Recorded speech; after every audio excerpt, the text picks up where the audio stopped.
So over here there is other thing that you have to do. This is exceptions tab, and over here you put the exceptions date. So all these days are working days and exception days are the non-working days. For example, if there is a holiday, let's say that a new year is a holiday, right?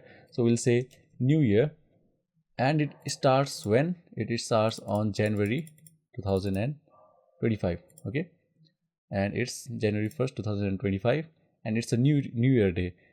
And if you go over here, then you can see that now January 2025 first, it has been set to the non-working day, and this is what you want.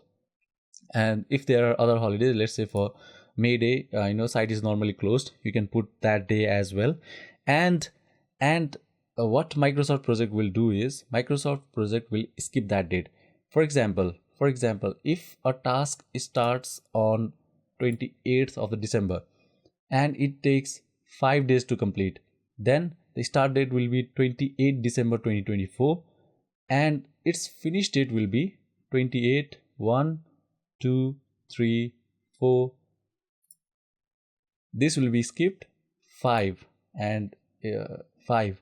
Okay, so this will be its finish date, and if this is not incorporated, then it will show 1st of January as the finish date. And if your site is closed on 1st of January, then it is not possible that it will be the finish date, right? So you have to enter these values, and you have to also insert other major festivals. For example, I live in Nepal and we have got Dasai and Tihar as major festivals, and you have to insert those values as well.